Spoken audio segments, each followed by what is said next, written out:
तो मुबारक हो, प्रमोशन मिल गया। अब एक टीम है, नई जिम्मेदारियां हैं और हाँ, शायद दिल में थोड़ी घबराहट भी है। कॉर्पोरेट ट्रेनिंग में आपको जो कुछ भी सिखाया गया वो सब अपनी जगह ठीक है, लेकिन आज हम उन नियमों की बात करने वाले हैं जो किसी भी हैंडबुक में नहीं लिखे होते। ये वो असली अनकहे नियम हैं जो असल में तय करते हैं कि कोई लीडर कामयाब होता है या फिर बस भीड़ में खो जाता है। और यहीं पर सबसे पहला सवाल आकर खड़ा हो जाता है, वो सवाल जिसमें हर नया मैनेजर उलझता है। क्या मुझे अपनी टीम का दोस्त बनना चाहिए ताकि वो लोग मुझे पसंद करें, या फिर थोड़ा सख्त रहना चाहिए ताकि काम हमेशा टाइम पर हो? ज्यादातर लोग इसे एक चॉइस की तरह देखते हैं, या तो आप अच्छे बन सकते हैं या असरदार। लेकिन सच कहूं तो ये एक झूठा चुनाव है। असली खेल इन दोनों के बीच एक बैलेंस बनाने का है। देखिए, महान लीडर्स सिर्फ पसंद किए जाने वाले या सिर्फ असरदार नहीं होते, वो सम्मानित होते हैं, और सम्मान पसंद किए जाने और असरदार होने के सही मिक्सचर से ही कमाया जाता है। तो चलिए आज हम इसी बैलेंस को साधने वाले 3 पिलर्स पर बात करेंगे। लीडरशिप की शुरुआत ना बाहर की दुनिया को जीतने से पहले अपने अंदर की दुनिया को जीतने से होती है।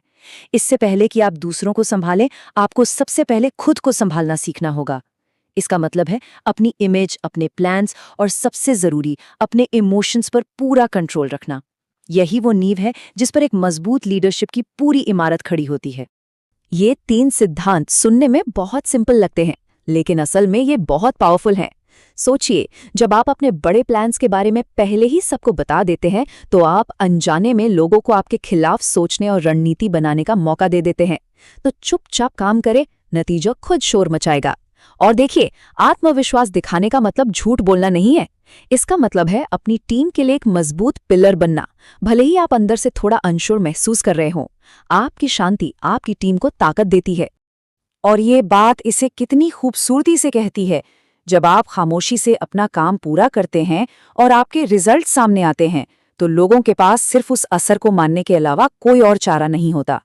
घोषणाएं करने से अक्सर बहस और विरोध ही होता है, जबकि नतीजे सम्मान पैदा करते हैं। तो बातें कम और काम ज्यादा। और अब सबसे जरूरी बात, लोग जानबूझकर आपको उकसाएंगे, वो आपकी दुखती रग दबाने की कोशिश करेंगे। वो ये देखना चाहेंगे कि आपको किस बात से गुस्सा आता है या कौन सी बात आपको इनसिक्योर महसूस कराती है। क्यों? क्योंकि अगर वो आपकी इमोशनल रिएक्शन का अंदाजा लगा सकते हैं, तो वो आपको कंट्रोल कर सकते हैं। जिस पल आप गुस्से या डर में रिएक्ट करते हैं, आप अपना कंट्रोल खो देते हैं। मुश्किल से मुश्किल सिचुएशन में शांत बने रहने की आपकी काबिलियत ही आपकी सबसे बड़ी ताकत है। ठीक है, तो एक बार जब आप खुद पर कंट्रोल हासिल कर लेते हैं, तो अगला कदम है दूसरों को समझना। और मेरा मतलब ये नहीं कि वो क्या कहते हैं, बल्कि ये कि वो असल में क्या चाहते हैं। समझिए, लोग अपने शब्दों से नहीं, अपनी गहरी इच्छाओं से चलते हैं। लोग आपको हमेशा वही बातें बोलेंगे जो सुनने में अच्छी लगती हैं, लेकिन उनके काम उनकी छिपी हुई इच्छाओं को उजागर कर देते हैं। जो कहता है कि वो टीम प्लेयर है, लेकिन हर कामयाबी का क्रेडिट अकेले ले जाता है, वो असल में वैलिडेशन का भूखा है। जो कहता है कि उससे टाइटल की परवाह नहीं, लेकिन छोटे से फीडबैक पर भड़क जाता है, वो असल में अपनी असुरक्षा से लड़ रहा है। शब्दों पर मत जाइए, उनके एक्शन के पैटर्न पर ध्यान दीजिए। इसे ऐसे समझिए, हर इंसान के अंदर एक कोर ड्राइवर होता है। कोई तारीफ का भूखा होता है, कोई कंट्रोल चाहता है, तो कोई सिर्फ सेफ महसूस करना चाहता है। एक एवरेज लीडर लोगों के शब्द सुनता है, लेकिन एक स्मार्ट लीडर उनके व्यवहार को देखकर उनके इस कोर ड्राइवर को पहचानता है।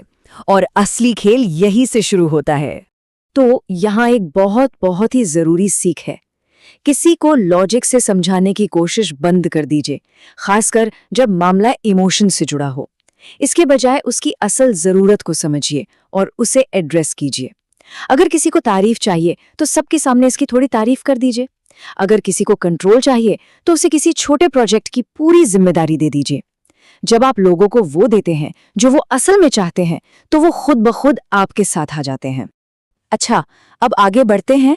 जब आप खुद को कंट्रोल कर सकते हैं और दूसरों की साइकोलॉजी को समझ सकते हैं, तभी आप असल में लीड कर सकते हैं। ये सब अपनी अथॉरिटी का, अपने प्रभाव का समझदारी से इस्तेमाल करने के बारे में है।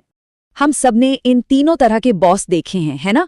दोस्ताना बॉस हर किसी का दोस्त बनना चाहता है और आखिर में कोई भी उसे सीरियसली नहीं लेता। सख्त बॉस डर के दम पर राज करता है और टीम मन ही मन उससे नफरत करती है। असली ताकत निष्पक्ष बॉस में होती है। वो काम को लेकर बिल्कुल फेयर होते हैं, लेकिन जब कोई लाइन क्रॉस करता है तो वो बिना किसी ड्रामा के एक्शन लेते हैं। टीम ऐसे लीडर की इज्जत भी करती है और उनसे उलझने से डरती भी है। इस एक लाइन को हमेशा याद रखिएगा। आपकी टीम आपका सम्मान इसलिए नहीं करेगी क्योंकि आप उनके दोस्त हैं। वो आपका सम्मान इसलिए करेंगे क्योंकि आप निष्पक्ष हैं, क्योंकि नियम सबके लिए बराबर हैं और आप खुद भी उन नियमों को फॉलो करते हैं। अधिकार दोस्ती से नहीं, सिद्धांतों से कमाया जाता है। अमन की कहानी हम सब ने कहीं ना कहीं देखी है। वो हर किसी के लिए हर वक्त अवेलेबल था, सबकी मदद करता, भले ही उसका अपना काम क्यों ना छूट जाए। लोग उसे भाई कहते थे, लेकिन जब उसे मदद की जरूरत पड़ी तो कोई साथ खड़ा नहीं था। तब उसे समझ आया कि रिश्ते भी वैल्यू के लेन देन पर चलते हैं। उसने मदद करना नहीं छोड़ा, बस हर किसी के लिए हर वक्त अवेलेबल रहना छोड़ दिया।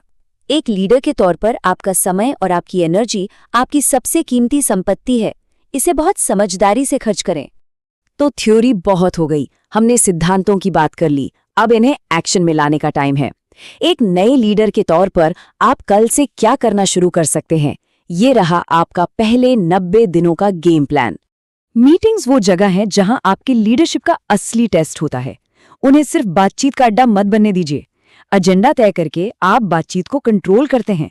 पहले सुनकर आप सारी इन्फॉर्मेशन इकट्ठा करते हैं, क्यों पूछकर आप लोगों के असली इरादों को समझते हैं, और आखिर में साफ साफ एक्शन आइटम्स देकर आप ये पक्का करते हैं कि मीटिंग का कोई नतीजा निकले। ये आपका शुरुआती रोड मैप है। टीम के हर सदस्य से अकेले में मिलिए, ये समझने के लिए कि उन्हें असल में क्या चीज मोटिवेट करती है। बड़े बड़े वादे करने की बजाय कुछ छोटी लेकिन दिखने वाली जीत हासिल करके दिखाइए। और हाँ, एक नियम चुनिए, चाहे वो डेडलाइन को लेकर हो या मीटिंग में फोन इस्तेमाल न करने का, और उसे सख्ती से लागू कीजिए। इससे आपकी क्रेडिबिलिटी बनेगी। तो इस चर्चा को खत्म करने से पहले एक आखिरी और शायद सबसे जरूरी बात, ये जो ज्ञान है ना, ये एक ताकत है, और ताकत का इस्तेमाल हमेशा बहुत समझदारी से करना चाहिए। ये सब कुछ लोगों को धोखा देने या मैनिपुलेट करने के बारे में बिल्कुल नहीं है। ये इंसानी स्वभाव की कॉम्प्लेक्सिटी को समझने के बारे में है, ताकि आप एक असरदार और सम्मानित लीडर बन सकें। ये खुद को उन लोगों से बचाने के बारे में है जो आपकी अच्छाई का फायदा उठा सकते हैं। आप एक अच्छे इंसान भी हो सकते हैं और साथ ही अपनी मजबूत बाउंड्रीज भी रख सकते हैं।